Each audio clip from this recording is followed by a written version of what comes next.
Bum bum bum bum bum bum bum bum bum bum bum bum. The Peter Dislike Show. Bum bum bum bum bum bum bum. So Peter Schiff recorded his 1000th show today, and he talked extensively about the manipulation going on in the gold prices, right?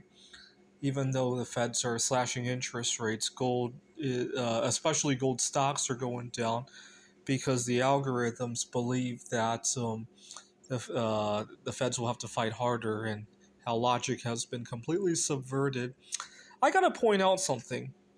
I'm a bismuth artist, and I can draw some parallels to this.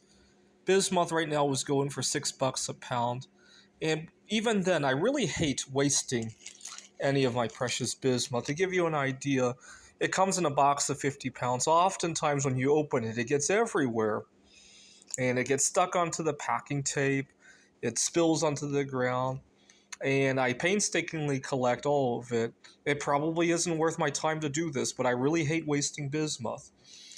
And when I melt it, some of it turns into slag like this.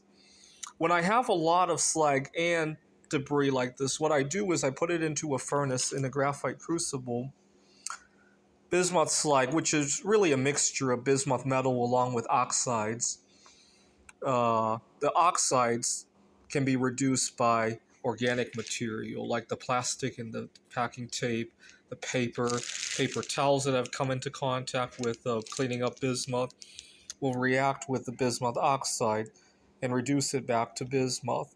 But it's really not worth my time, right? If you calculate, I'm doing this really at a loss just because I really despise wasting bismuth. Now, with gold manipulated the way it is, a lot of gold gets wasted. I was just reading an article about how much gold gets flushed down the drains in Switzerland. Switzerland mostly imports their gold from Africa, and they refine it, and that's when you buy a gold bar that's a Swiss bank from it. Oh, a lot of it came from Africa, right? A lot of slave labor, unfortunately, and Switzerland has the audacity to flush a bunch of it down the drains. But that's because gold prices are being manipulated. And in the future, that will come back to bite us in the form of higher prices. So instead of being mad at the manipulation, you should be glad that you're getting a double benefit, right? You're buying cheap now, and it's going to be much more expensive down the road, right? It's really a double benefit. Of course, it's not really good for the environment, and it's not very respectful to the people who are mining the gold, right? But that's another story for another time.